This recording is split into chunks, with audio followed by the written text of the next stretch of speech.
안녕하세요. 저는 올해 30대 후반의 여자입니다. 지금까지 살아오면서 저는 무난한 인생을 살아왔다고 생각했어요. 성인이 되면서 저의 삶은 정말 많이 바뀌었습니다. 지금도 학창 시절만 생각하면 악몽을 꾸고 꿈에 그 아이가 나타나요. 성인이 되면 다시 안 볼 줄 알았던 그 친구를 다시 만났습니다. 지금 생각해도 어떻게 제 인생에 이런 일이 일어났나 싶어요. 여러분도 저의 이야기를 들으시고 정말 깜짝 놀라실 겁니다. 지금은 모든 상황이 다 정리가 되었고 마음의 짐을 드디어 내려놓았어요. 다들 저의 사연을 듣고 많은 조언과 충고 부탁드립니다.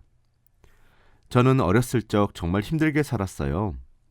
가난한 가정 환경에다가 소심한 성격 탓이었던 건지 늘 저를 괴롭히는 친구가 있었죠.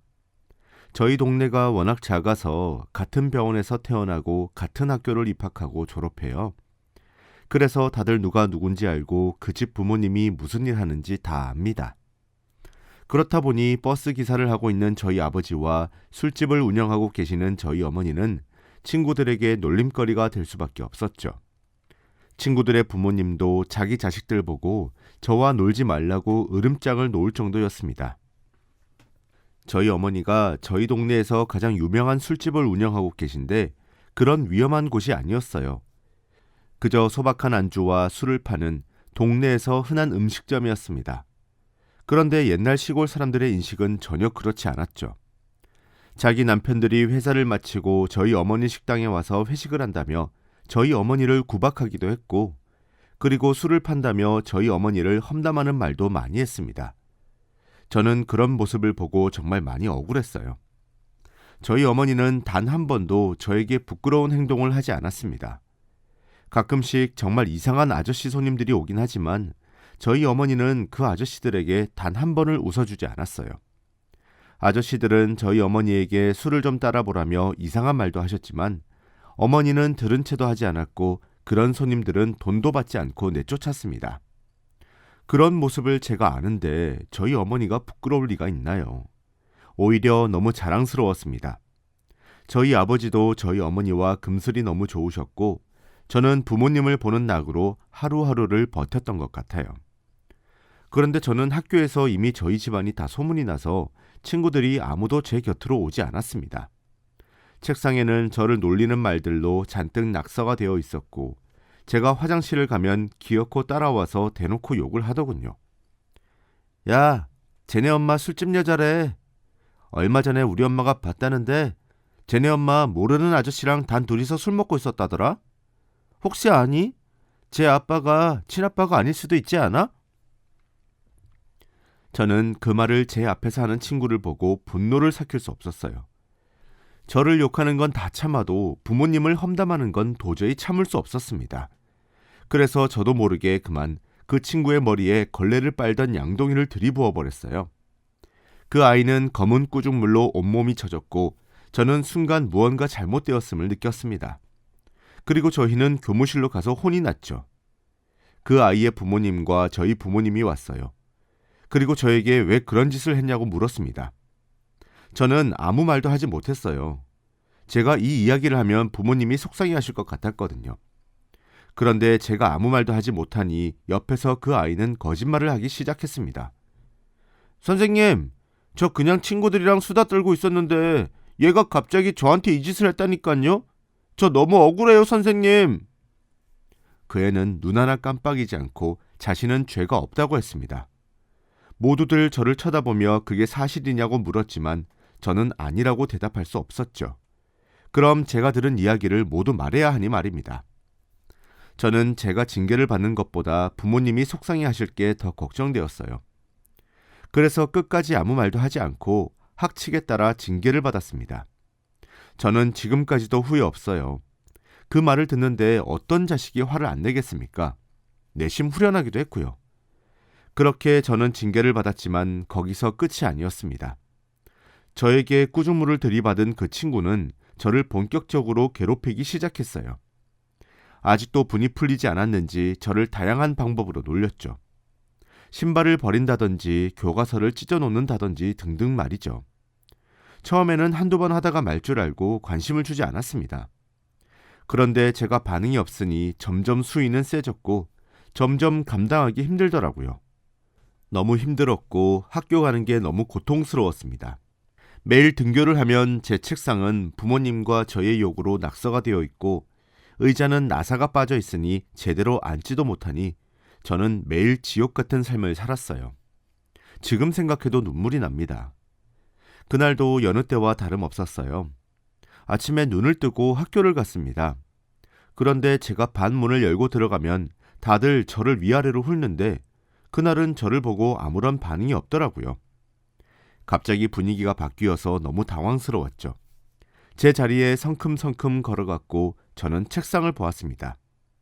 그런데 정말 놀랍게도 제 책상에 있는 모든 낙서들이 다 지워져 있었어요. 제가 자리를 잘못 찾은 줄 알았지만 몇 번이고 봐도 제 책상이 맞았습니다. 그런데 의자에 앉으니 나사가 빠져 있지 않았죠. 편하게 의자를 앉을 수 있었습니다. 저는 그 순간 이 모든 게 꿈인 줄 알았어요. 도저히 믿기지 않았죠. 저를 괴롭히던 친구도 저를 보고 아무 말도 하지 못하고 스쳐 지나가더군요. 대체 이게 무슨 상황인가 납득이 되지 않고 있었는데 그때였습니다. 갑자기 뒷문에서 남학생 한 명이 저희 반에 들어왔고 제 자리로 오더라고요. 제 자리와 가까운 사람에게 가는 줄 알았지 당연히 저에게 올 거라고는 상상도 못했죠. 그래서 눈도 마주치지 않고 있었는데 그 남자는 자연스럽게 제 자리 옆에 섰습니다. 그리고 말을 하기 시작했어요. 안녕, 난 3학년 김현민이라고 해. 내가 오늘 아침 일찍 등교해서 네 책상에 있는 낙서 다 지우고 의자도 새 걸로 바꿨어. 우리 친하게 지내보자. 이 말을 하며 저에게 악수를 건네더라고요. 저는 그때 2학년이었고 3학년 남자 선배가 저를 찾아왔고 이런 행동을 한 게 이해가 되지 않았습니다. 그런데 다들 저희를 보고 있었고 저는 이 상황이 빨리 끝나길 바라서 그 선배한테 악수를 했죠. 그리고 종이쳐서 그 선배는 반으로 돌아갔습니다. 그 선배한테 너무 고맙긴 했지만 왜 이러는지 이해가 되지 않았죠. 그런데 그 선배는 이뿐만이 아니라 저를 정말 많이 도와주었습니다. 제가 저를 괴롭히는 친구에게 놀림을 당하고 있으면 어디선가 나타나서 다 막아주었어요. 그 친구는 현민 선배가 나타나면 찍소리도 하지 못하고 돌아섰죠. 현민 선배는 저와 등하교도 같이 했고 학교에서도 자주 붙어 있었습니다. 그리고 저희 부모님도 현민 선배를 너무 좋아하셔서 어머니 식당에서 밥도 많이 먹었어요. 저희는 정말 친했고 항상 제가 위험에 빠지면 어디선가 나타나서 저를 구해주었습니다. 그래서 저희 부모님이 현민 선배한테 많이 고마워했죠. 그리고 저희 둘 다 졸업을 했습니다. 현민 선배는 저보다 한 살 많아서 미리 졸업을 하고 대학교를 다니고 있었고 저는 1년 뒤 바로 대학교를 입학했죠. 저를 괴롭힌 죄로 그 여자애는 다른 학교로 강제 전학을 가서 고등학교 3학년은 편하게 다녔습니다. 그리고 저는 대학생이 되어서도 현민 선배와 자주 만났죠. 같은 대학교를 다녀서 더 자주 볼 수 있었던 것 같아요. 그런데 함께한 세월이 오래되기도 했고 서로에 대해 너무 잘 알다 보니 저희의 관계가 발전하는 건 시간 문제였어요. 둘 다 성인이었고 서로 좋아하는 마음이 있었기에 저희 둘은 연애를 시작했습니다. 나중에 들어보니 제 책상에 낙서를 지워주고 의자를 바꿔준 건 저를 좋아해서 그랬다고 하더라고요. 그렇게 오빠의 몇 년 동안의 짝사랑이 끝나고 저희는 커플이 되었죠. 저희 둘은 너무 잘 맞았고 싸울 일도 적어서 오랜 시간 연애를 했습니다. 대학교를 졸업하고 서로 안정적인 직장을 구해 돈을 벌 때까지 말이죠. 부모님도 서로에게 좋은 영향만 끼치는 사이이니 자연스레 결혼 이야기까지 꺼내셨습니다. 인사를 드리러 가면 벌써 저를 며느리로 삼으시더라고요. 저도 오빠와 결혼하면 행복할 것 같았고 오빠도 저와 같은 생각인 것 같았습니다. 그런데 딱 한 명 저희의 결혼을 반대하신 분이 있었어요. 바로 오빠의 형입니다. 제 남자친구는 형제여서 위에 형이 한 분 계세요. 그런데 그분은 직업도 마땅치 않으시고 제 남자친구한테 용돈을 받으며 살고 계십니다. 그렇다 보니 남자친구네 집에서도 첫째보다 둘째를 결혼시키는 게 더 빠를 거라고 생각하셨나 봐요. 그런데 정말로 저희 둘이가 결혼할 것 같으니 남자친구네 형이 반대를 하셨습니다. 결혼도 순서가 있지. 어디서 첫째보다 둘째가 먼저 결혼을 해? 넌 내가 결혼하고 나서 결혼해. 이 말을 하며 저희의 결혼을 극구 반대하셨습니다. 그런데 이 말을 누가 들어줄 리 있나요? 남자친구네 부모님은 오히려 더 빨리 결혼하라고 부추기셨고 저희는 때 맞춰 결혼을 했습니다. 많은 사람들의 축복 속에서 결혼식을 올렸어요. 이제 오빠와 정식적인 부부가 되었다는 생각에 잔뜩 설렜습니다. 어린 시절부터 함께 해온 사람이라 앞으로의 미래가 더욱 기대가 되었죠. 그런데 저희 부부가 결혼을 하니 남자친구네 형인 아주버님께서 다급함을 느끼셨나 봐요. 갑자기 선자리도 많이 나가시고 결혼할 여자를 찾기 시작했습니다. 저희도 아주버님께서 결혼을 하면 좋으니 말리지는 않았죠. 그리고 저는 정말 오랜만에 고등학교 동창회에 나갔습니다. 원래 잘 나가지 않는데 결혼도 했고 다들 어떻게 사는지 궁금해서 나가게 되었죠. 그래도 마음 한켠엔 예전에 괴롭힘을 당했던 기억이 있는데 오늘 저를 괴롭혔던 친구가 나오지 않는다고 해서 제가 나가려고 마음을 먹었어요. 저는 샵에 들러 제일 예쁘게 꾸미고 남편의 차를 타고 약속 장소로 갔습니다. 남편은 힘들면 자기한테 연락하라고 했고 남편에게 너무 고마웠죠. 결혼식 이후로 가장 예쁘게 꾸미고 동창회에 들어갔습니다. 다들 저를 보고 정말 반가워하더라고요. 사실 저는 다른 친구들은 괜찮았지만 저를 괴롭힌 애만 없으면 그걸로 만족했어요. 그런데 분명 저한테 그 아이는 오지 않는다고 했는데 거짓말처럼 제 앞에 그 아이가 서 있었어요. 몇 년 만에 본 그 애는 그때와 똑같았습니다. 저를 보고 아무렇지도 않게 어깨동무를 하며 오랜만이라고 말하는 그 애를 보는데 그때의 기억이 떠올랐어요. 순간 온몸에 소름이 끼치고 말도 나오지 않았죠. 그리고 식은땀이 흐르면서 저는 그 자리를 당장 벗어나고 싶었습니다. 그런데 그 친구는 갑자기 술잔을 들면서 친구들 앞에서 말을 하기 시작했어요.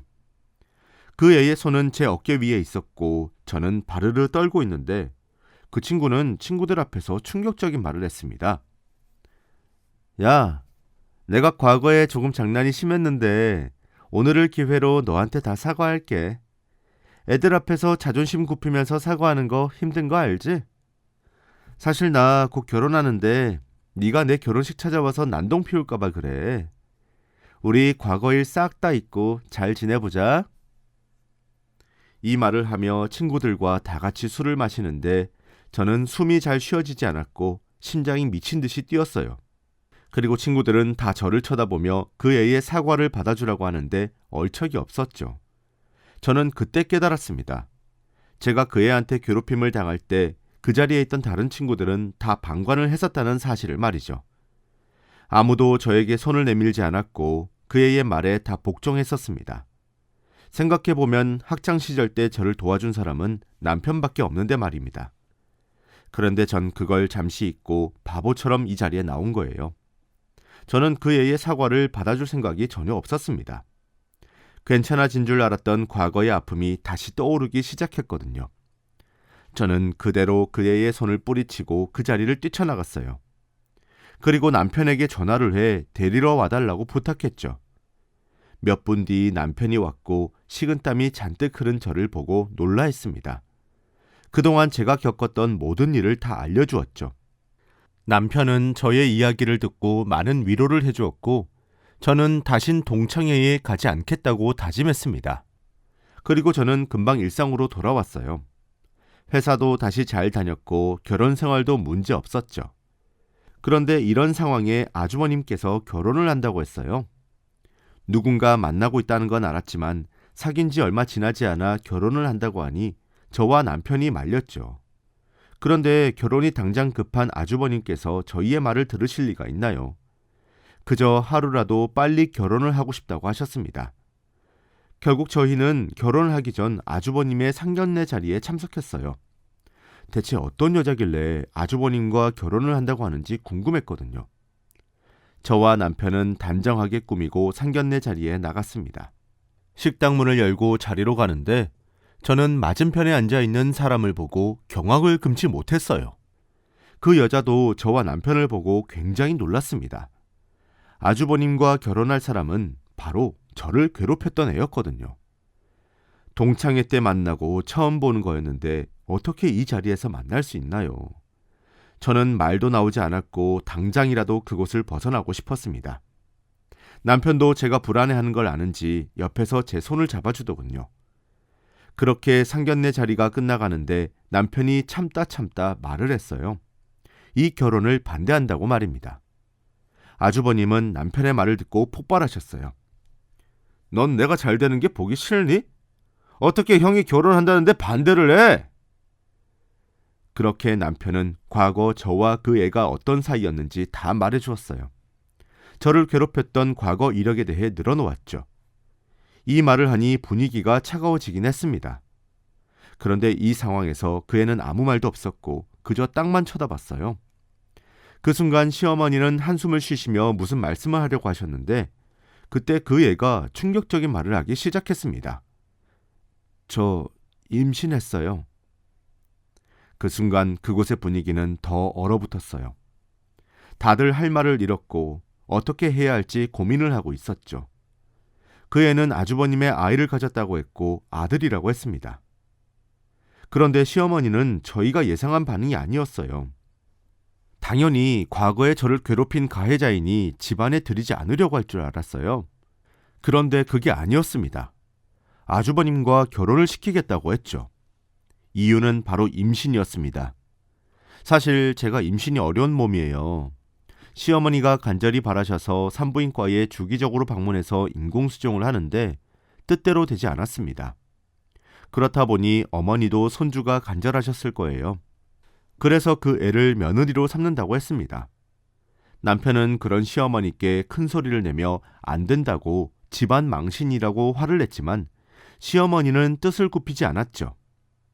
그런데 그 애의 집안에서는 이상한 말을 하기 시작했어요. 그냥 어릴 때 장난 아니니? 그때 너 괴롭힌 죄로 우리 딸 다른 학교로 전학도 가서 얼마나 힘들었는데. 그냥 이참에 둘이 화해해. 저는 말문이 턱 막혔고 아무 말도 나오지 않았는데 그 애는 저에게 악수를 건넸습니다. 그 상황에서 남편이 더 화를 냈었죠. 이 자리에 있지 못하겠다고 말이죠. 그리고 저는 남편과 함께 그 자리에서 나갔습니다. 저는 화장실을 잠깐 다녀오겠다며 남편에게 먼저 주차장으로 내려가 있으라고 했고 저는 화장실로 가서 심호흡을 했죠. 그때의 기억이 스멀스멀 올라오기 시작했습니다. 그런데 제가 조금 진정이 되려고 하는 그때 화장실에 그 애가 들어왔어요. 그 애를 보자마자 저는 화장실을 나가려고 하는데 그 애는 저에게 말을 건넸습니다. 또 도망가려고? 너 점점 기어오른다. 넌 여전히 내 밑이야. 결혼하면 네가 동서고 내가 형님인데 고등학교 때처럼 또 내가 너보다 위잖아? 그러니 나에게 깍듯이 대해? 이 말을 하며 제 어깨를 2번 툭툭 치고 나갔어요. 저는 앞으로의 미래가 너무 두려웠습니다. 겨우 진정을 하고 남편을 만나 저희는 집으로 돌아갔어요. 남편에게 화장실에서 그 애를 만난 건 이야기하지 않았죠. 그리고 얼마 지나지 않아 두 사람은 결혼을 했습니다. 학창시절 저를 괴롭혔던 애가 저의 형님이 된다는 게 도저히 믿기지 않았어요. 그들은 집을 살 돈이 없어서 시댁에 얹혀 살았고 저희 부부는 그대로 분가를 했죠. 그런데 그 애와 최대한 만나지 않으려고 했지만 그럴 수 있나요? 한 가족이 되었고 가족 행사나 시댁에 방문할 때마다 그 애 보고 형님이라고 불러야 하니 너무 힘들었습니다. 남편은 제가 힘든 걸 알고 많이 챙겨주기도 했죠. 그런데 그 애는 앞에서는 저와 친한 척을 하고 저와 단 둘이 있을 때는 고등학교 때 모습 그대로 나왔습니다. 여전히 저를 괴롭혔고 막말도 서슴지 않았죠. 그래도 저는 예전의 제가 아니었습니다. 과거에는 어느 정도 타격이 있었는데 지금은 제 편인 남편이 있으니까 무서울 게 없더라고요.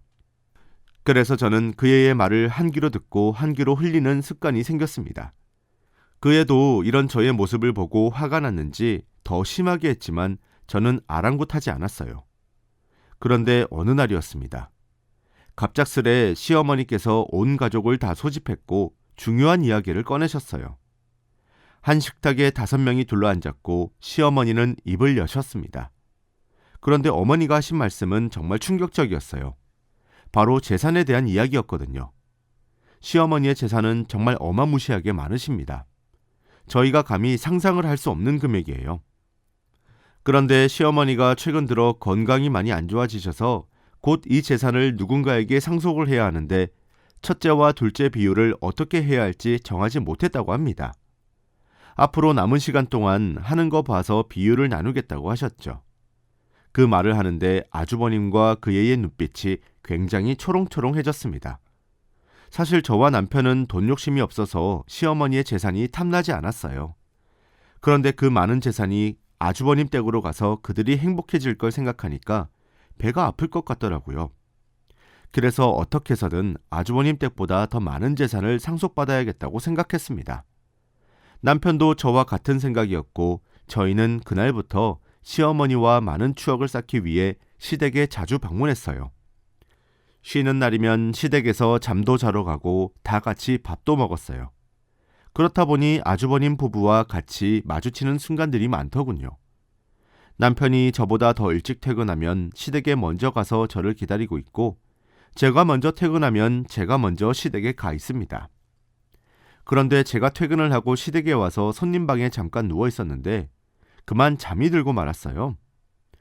눈을 떠보니 남편이 이미 와 있을 시간이었고 저는 얼른 방에서 나가려고 하는데 방문을 조금 열었더니 거실에 남편과 그 애가 둘이서 앉아 있었습니다. 저는 순간 가슴이 철렁하고 내려앉는 기분이었어요. 집에 아주버님과 시어머니는 안 계셨고 두 사람만 있었죠. 그런데 그 애의 행동이 조금 수상했습니다. 그 애는 지금 만삭이라 배가 많이 나왔는데 제 남편 보고 태동을 느껴보라느니 요즘 자신이 고민이 있다느니 하면서 제 남편에게 여우짓을 하고 있더라고요. 저는 방문 틈으로 그 모든 짓을 지켜보고 있었는데 그 순간 그 애와 저는 눈이 마주쳤습니다. 그런데 오히려 이 상황을 즐기는 듯 그랬고 저는 그 모습을 보지 않으려 등을 돌렸죠. 저는 순간 눈물이 났습니다. 항상 제 편일 줄 알았던 남편까지 저에게 등을 돌리면 전 어떻게 해야 하나 너무 두려웠거든요. 저는 다시 침대 위에 누워 자는 척을 했습니다. 남편을 끝까지 믿고 싶었어요. 설마 남편이 저를 배신했다고 쳐도 저는 현실을 부정하고 싶었습니다. 그리고 저는 잠에 들었어요. 다시 눈을 뜨니 새벽이었습니다. 옆에서 남편은 잠을 자고 있었죠. 저는 화장실이 급해서 조용히 방문을 열고 거실로 나갔는데 그 소파 위에 그 애가 있었습니다. 애써 모른 척하며 화장실을 가려고 하는데 그 애가 저한테 말을 걸었어요. 너도 참 애가 바보 같다.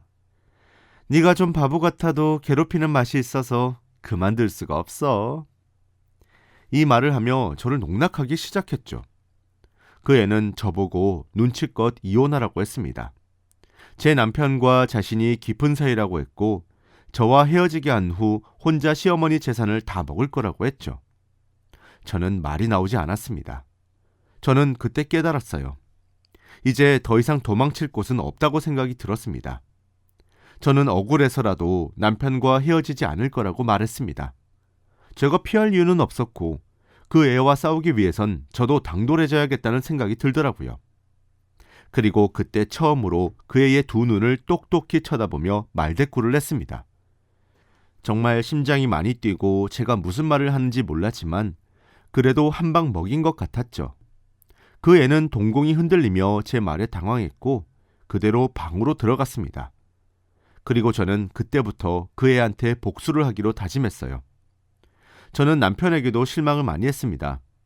정말로 저를 배신하고 그 애한테 넘어갔다고 생각했거든요. 제가 평소와 다르게 남편에게 까칠하게 대하고 남편의 말에 제대로 대답을 하지 않으니 남편이 이상함을 느꼈더라고요. 남편이 잠시 이야기를 하자고 했지만 제가 계속해서 무시를 했습니다. 그렇게 하루 이틀이 지나도 제가 원래대로 돌아오지 않으니 남편이 갑자기 저에게 무엇을 들이밀었어요. 노트북 화면이었고 녹화를 한 듯한 영상이더라고요. 그런데 그 영상엔 남편과 그 애가 찍혀 있었습니다. 바로 제가 방문 틈으로 몰래 지켜보았던 그 장면이었죠. 그런데 제가 등을 돌리고 일부러 보지 않았던 그 장면에서 남편은 그 여자애를 쳐냈습니다. 그리고 화를 냈죠. 저는 남편의 행동이 제가 예상한 것과 달라서 너무 놀랐습니다. 그런데 여기서 끝이 아니었어요. 제가 새벽에 화장실을 가기 위해 거실로 나가 그 여자에게 한 소리 한 것도 녹음되어 있었죠. 이게 대체 어떻게 된 일인지 이해가 되지 않았습니다.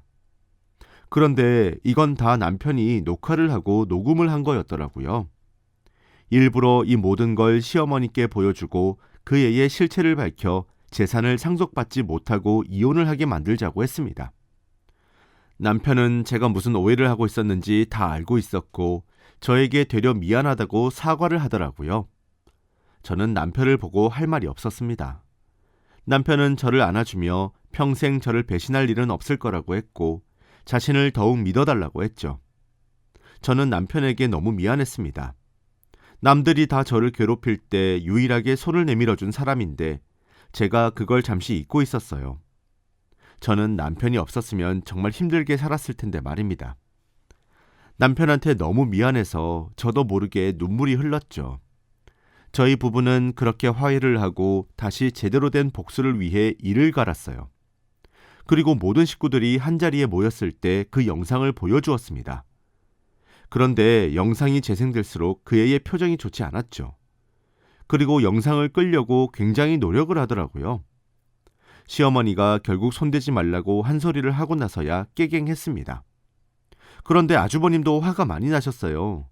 다른 사람도 아니고 동생한테 꼬리를 치고 있으니 말이죠. 시어머니의 표정도 점점 일그러지셨고 그때 마지막 녹음본까지 재생해 드렸습니다.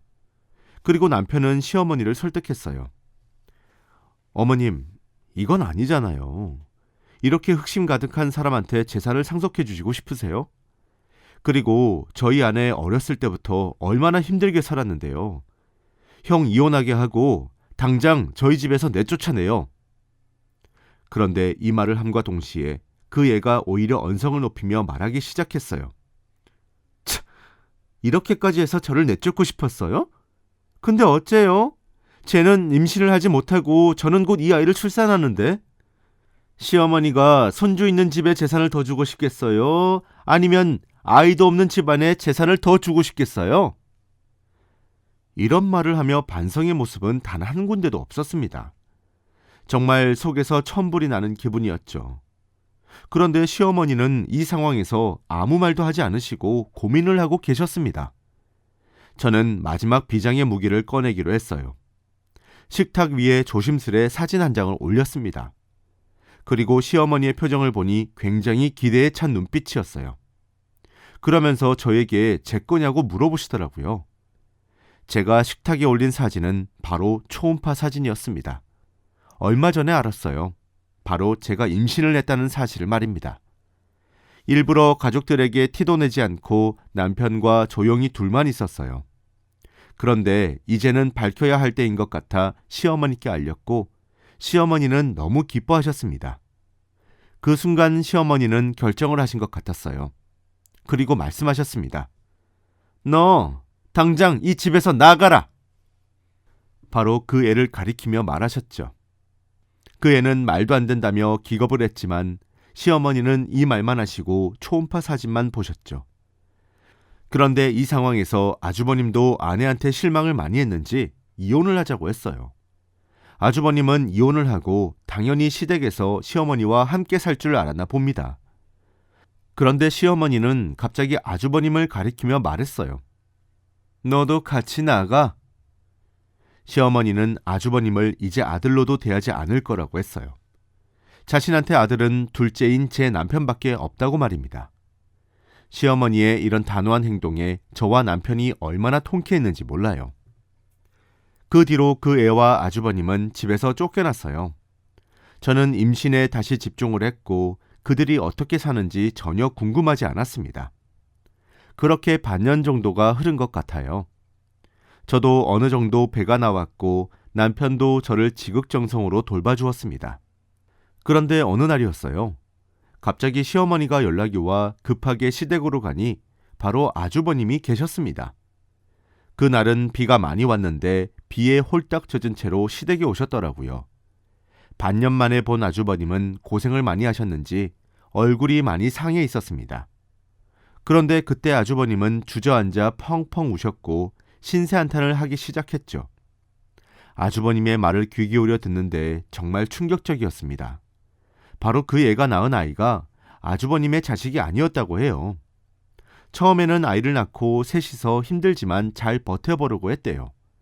그런데 처음엔 아직 아기여서 아주버님과 많이 닮지 않았다고 생각했었는데 시간이 지날수록 너무 닮지 않아서 조금 의심을 했다고 합니다. 그런데 어느 날 아이를 데리고 소아과에 갔는데 혈액형이 알고 있던 것과 달랐다고 해요.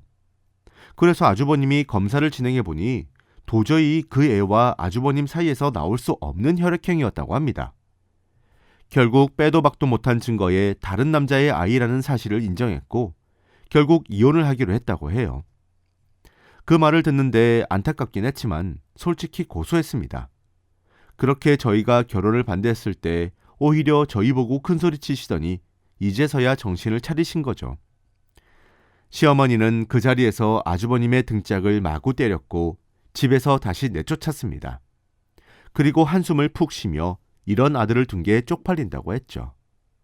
아주버님은 끝까지 싹싹 빌며 다시 집에 들여달라고 했지만 시어머니는 한번 결정을 하시면 바꾸지 않으시기에 아주버님의 부탁을 거절했죠.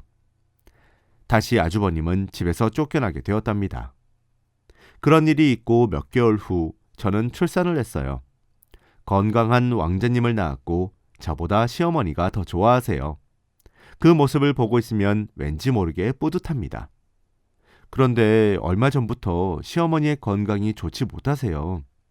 병원에서 치료를 꾸준히 받고 계시지만 저와 남편은 늘 걱정입니다. 그리고 시어머니께서 약속대로 재산을 저희에게 넘겨주시는데 저희가 다 받지 않겠다고 했어요. 이미 저희 둘이 버는 것만으로도 경제적으로 안정적이기도 했고 이렇게 큰 돈이 필요가 없습니다. 그저 아들이 해주고 싶은 거 다 해주면서 살기만 하면 돼요. 그래서 일부는 기부를 하기로 결정했습니다. 돈 때문에 꿈을 포기하는 아이들에게 기부를 했어요. 저와 남편은 전혀 후회하지 않고 오히려 뿌듯하게 생각합니다. 저희는 다시 안정적인 생활을 하고 있고 남편과는 신혼부부처럼 금슬이 아주 좋아요. 과거에 정말 많은 일들이 있었는데 지금 생각해보면 다 경험이었던 것 같습니다. 그 애를 만나고 나서 정말 많이 바뀌었던 것 같아요. 여러분도 저의 이야기를 들으시고 정말 힘들고 괴로워도 이겨내시길 바랄게요. 저의 이야기는 여기까지입니다. 들어주셔서 감사합니다.